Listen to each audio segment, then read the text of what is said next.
galera, eu queria partilhar um pouco com vocês sobre uma coisa assim que é fundamental na vida de um cristão verdadeiro, sobre a importância da nossa sexualidade. E como a gente se propôs, queria começar hoje chamando um cara para nos ajudar, que é João Paulo II, né? A formulação bíblica, extremamente concisa e simples, indica o sexo masculino e feminino como característica do homem, que permite aos dois, quando se tornam uma só carne, submeter toda a sua humanidade à bênção da fecundidade. E é necessário nós entendermos uma só carne como um ato conjugal. Por que é tão importante nós começarmos hoje falando exatamente sobre esse trecho? Porque muitas vezes, muitos cristãos têm uma visão completamente deturpada da sexualidade, como se fosse algo pecaminoso, algo imundo, algo sujo, algo que não fizesse parte de nós. Mas isso não é verdade. Quando Deus criou o homem, mesmo antes do pecado, prestem bem atenção, mesmo antes do pecado, Deus os abençoou para serem uma só carne. E João Paulo II nos explica que ser uma só carne é precisamente o quê? O ato conjugal. A sexualidade não é algo que fere a nossa santidade, pelo contrário. A sexualidade, quando bem ordenada, quando bem vivida, ela é algo que pode nos tornar grandes santos. Essa fome que Deus colocou dentro do nosso coração é a mesma matéria-prima, vamos dizer assim, com que Deus fez os santos e, ao mesmo tempo, com que vários homens se fazem grandes pecadores. O que é que diferencia, então, um grande santo desse grande pecador? Onde você está alimentando essa fome que você tem dentro do seu próprio corpo? Se você está se alimentando de besteiras ou se você está indo rumo ao altar do Senhor para poder provar das delícias que Deus tem reservado para ti. Certamente você já ouviu falar, alguém já lhe falou que esses desejos que você tem dentro do seu coração são coisas que lhe levam ao pecado, que são desejos impuros. Mas, na verdade, esses desejos estão dentro do teu coração com um único propósito: te levar a uma comunhão com outra pessoa. Esse grande fascínio, pessoal, que você tem por uma mulher, né, no caso dos homens, ou por um homem, no caso das mulheres, essa atração, ela foi colocada pelo próprio Deus, pessoal, muito antes de Adão ter pecado. Adão já se admirava com Eva, já achava Eva assim esplêndida, de beleza grandiosa. Foi colocada por Deus para que lhe levasse a uma perfeita comunhão de pessoas. O problema é quando nós paramos em um único aspecto disso, no corpo. Mas, se através do corpo eu consigo amar uma pessoa de verdade, eu posso dizer que estou vivendo plenamente aquilo que Deus reservou para mim no seu plano criador. No livro do Gênesis, nós lemos que o homem e a mulher foram feitos o quê? A imagem e semelhança de Deus. E João fala que Deus é amor, então nós fomos feitos à imagem e semelhança do amor.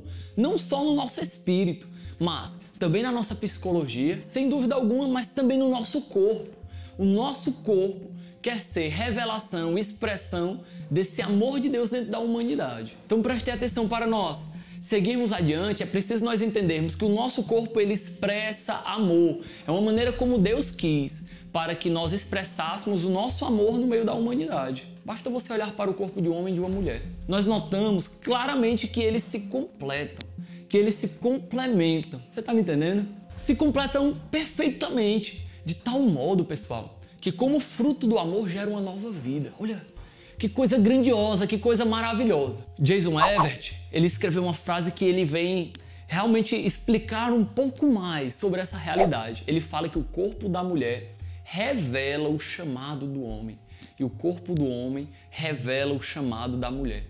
Então, se alguém alguma vez te disser que esses desejos que você tem no seu coração são desejos impuros, tire isso da sua cabeça, porque na verdade esses desejos só precisam ser purificados pelo amor.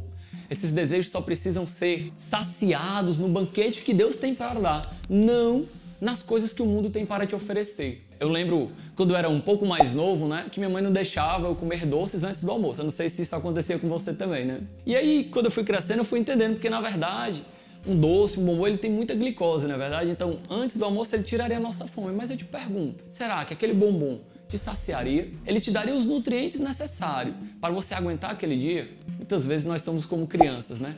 Que vamos nos alimentando de besteiras e aí nosso espírito vai murchando, não é verdade? E nós não vamos provando do verdadeiro banquete que Deus tem para nos dar. Pessoal, o corpo do homem e o corpo da mulher, eles revelam a missão que o homem e que a mulher têm para o amor. Principalmente o corpo do homem, ele expressa toda aquela vitalidade, daquele que dá a vida, e a mulher aquela que acolhe, que gera a vida dentro de si, né? Nosso corpo, pessoal, nós precisamos rezar com relação a isso, nós precisamos nos aprofundar com relação a isso. Primeiro, entender por que Deus nos fez dentro desse corpo, dessas maneiras, com essas peculiaridades, porque isso revela, primeiro, quem eu sou, mas também revela o que Deus quer de mim. Através da minha masculinidade e através da feminilidade das mulheres, elas revelam o que Deus espera de cada um de vocês. Não só o corpo do homem e o corpo da mulher são diferentes, queridos por Deus, mas Deus criou a maneira da mulher de pensar, a sua psicologia diferente da do homem. A maneira da mulher de raciocinar, a maneira da mulher de agir é completamente diferente do homem, porque quer revelar peculiaridades sobre a sua identidade, do mesmo modo que o homem.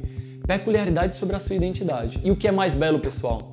Deus, quando criou o homem e a mulher, nas suas diferenças e nas suas peculiaridades, quando eles se tornam um só corpo, eles se complementam. Na Catequese 10, pessoal, de João Paulo II, nós lemos no ponto 4, olha que interessante, que através da união do homem e da mulher no ato conjugal, como que se renova aquele ato criativo de Deus. Você está me entendendo? Ou seja, quando o homem e a mulher se unem num ato conjugal, e nós sabemos bem o que é um ato conjugal, se renova o ato criativo de Deus. Pessoal, nós não podemos entender como se o homem fosse 50% e a mulher fosse 50%. Por isso que o termo que João Paulo II usa é complementariedade, porque o homem é um ser completo e a mulher também é um ser completo. Mas quando eles se colocam um diante do outro, eles notam que eles não são plenos, que eles precisam se complementar. Ou seja, o homem com suas diferenças em relação à mulher e a mulher com suas diferenças com relação ao homem são chamados a uma comunhão. E nesta comunhão, pessoal, não é só o corpo que se expressa, mas toda a vida com as atitudes, né? Isso é uma coisa muito bela porque revela quem Deus é. João Paulo II ele fala que se o homem é imagem e semelhança de Deus e a mulher é imagem e semelhança de Deus, quando o homem e a mulher se unem no ato conjugal, eles se tornam mais plenamente a imagem de Deus, porque eles criam com Deus uma nova vida dentro de si e revelam um ao outro um verdadeiro e sincero amor. Por isso nós podemos falar, pessoal, que os nossos corpos, eles não são só biológicos, eles são, além do mais, são teológicos. É por isso que João Paulo II chama todo esse conjunto de catequeses como teologia do corpo. Primeiro, porque nós precisamos entender o que é o corpo aos olhos de Deus, mas nós precisamos também entender quem é Deus em relação ao corpo do homem. Pessoal, nós precisamos entender por que muitas vezes nós temos uma imagem tão ruim da nossa sexualidade, principalmente quando nós somos cristãos de verdade, não é mesmo? Porque o uso que hoje se faz dos nossos corpos, muitas vezes é de criar vergonha, né? Vamos ser bem sinceros, pessoal, muitas vezes, através do corpo, homens e as mulheres de hoje em dia não conseguem expressar o verdadeiro amor de Deus, essa imagem e semelhança de Deus que eu venho falando. Não é que o nosso corpo seja ruim, é verdade, mas o uso que nós fazemos do nosso corpo, muitas vezes, é um uso completamente deturpado. Para isso, eu vou chamar aqui o Daniel. E aí, galera, esse aqui é o Daniel, para quem não conhece. E o Daniel, eu pedi para ele fazer um exemplo aqui com o violão. Alguns tipos de barulho que nós podemos fazer com violão, né? O que a gente pode fazer com barulho de violão assim?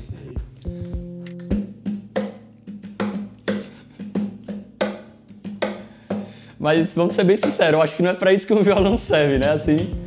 Mas talvez, sei lá, se a gente também pegar o violão e tocar da maneira como ele é para ser tocado, mas sem acústica, como é que seria também, Daniel? Não sei, aí vou cortar ali para entender o que Tipo só tocar alguma coisa assim que não tem sentido, tá entendendo?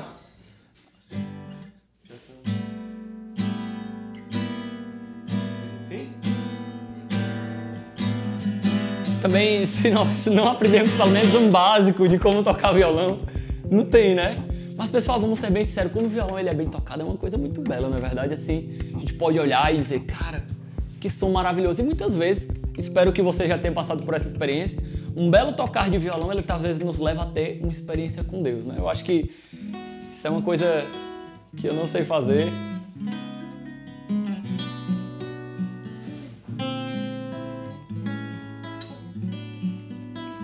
Frisem bem na aliança, viu, Daniel?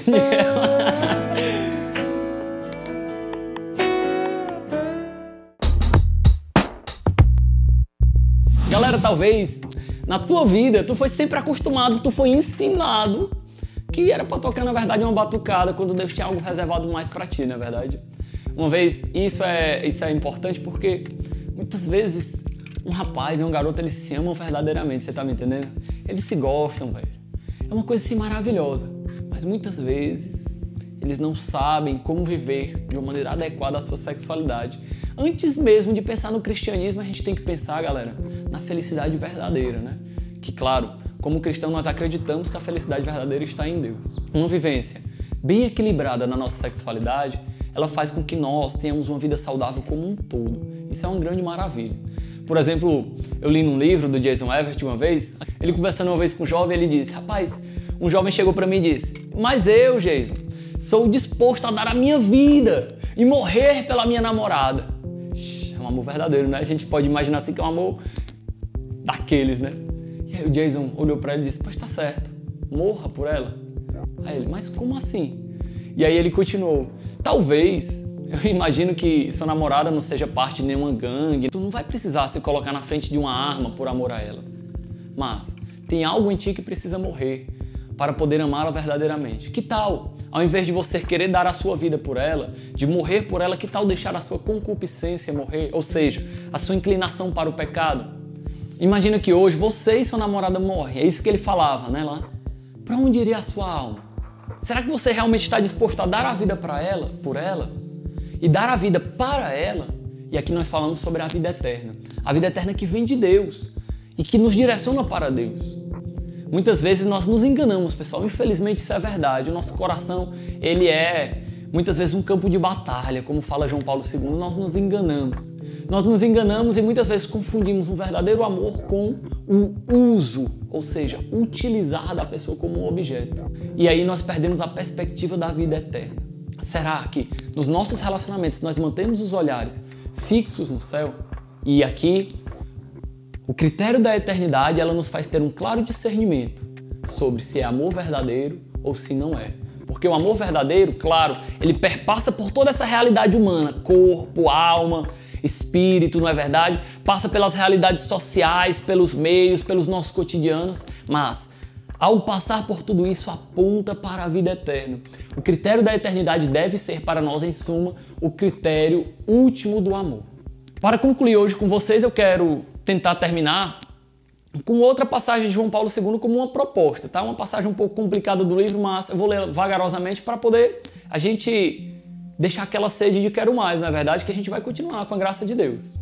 O corpo humano, com o seu sexo, a sua masculinidade e feminilidade, visto no mistério mesmo da criação, é não só fonte de fecundidade e de procriação, como muita gente pensa, que a igreja vê o sexo somente como fonte de procriação e de fecundidade, como toda a ordem natural, mas encerra desde o princípio o atributo esponsal.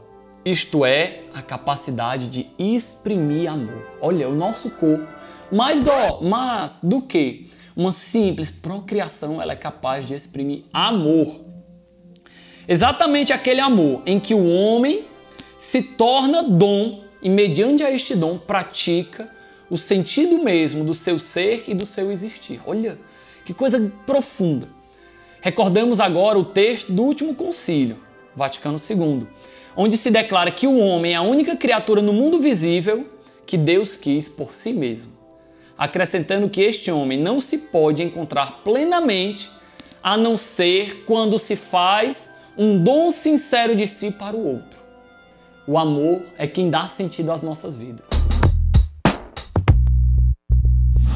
É isso, galera. Se você gostou, né, dá um like no vídeo, compartilha com a galera aí, né, e fica esperando ansiosamente que nós vamos continuar, tá certo? Em aprofundar em teologia do corpo de uma maneira jovem, show de bola. E até o próximo vídeo, galera. Você tá me entendendo?